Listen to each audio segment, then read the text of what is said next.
ये एक ज़माने की बात है कि एक दूर दराज सल्तनत में एक नेक और इंसाफ पसंद बादशाह हुक्मरानी करता था। उसका नाम बादशाह आदिल था।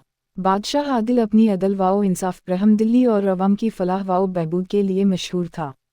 बादशाह आदिल का सबसे बड़ा मकसद अपनी रियाया की खुशहाली था।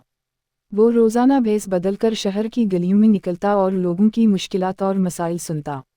एक दिन जब वो गलियों में घूम रहा था, उसने एक गरीब किसान को देखा जो बहुत परेशान लग रहा था। बादशाह ने इसके पास जाकर पूछा, तुम इतने परेशान क्यों हो? किसान ने बताया कि इसकी ज़मीन पर पानी की कमी है और इसके पास बीज खरीदने के लिए पैसे नहीं हैं। बादशाह आदिल ने किसान की मुश्किलात सुनकर फौरी तौर पर इसकी मदद करने का फैसला किया। इन्होंने किसान को बीज और पानी फराहम किया और इसके खेत को सैराब करने का इंतज़ाम किया।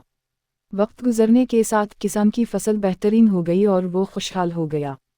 किसान ने बादशाह की इस मदद का शुक्रिया अदा किया और कहा, बादशाह सलामत, आपकी मेहरबानी की बदौलत मेरी ज़िंदगी बदल गई है। बादशाह आदिल ने मुस्कुरा कर कहा, मेरी खुशी उसी में है कि मेरी रियाया खुशहाल और खुश रहे। बादशाह आदिल की इंसाफ पसंदी और रहमदिली की कहानियाँ दूर दूर तक फैल गईं और उनकी सल्तनत में अमन व खुशहाली का दूर दौरा हो गया। बादशाह आदिल की हुक्मरानी में हर शख्स को इंसाफ मिलता और किसी को भी जुल्म का सामना नहीं करना पड़ता था। इसकी मिसालें आने वाली नस्लों के लिए एक सबक बन गईं कि एक नेक और इंसाफ पसंद हुक्मरान अपनी रियाया के दिल में हमेशा जिंदा रहता है। मुहतरम नाज़रीन, मुल्क का हुक्मरान आदिल होना चाहिए, फिर वो मुल्क तरक्की से कोई नहीं रोक सकता।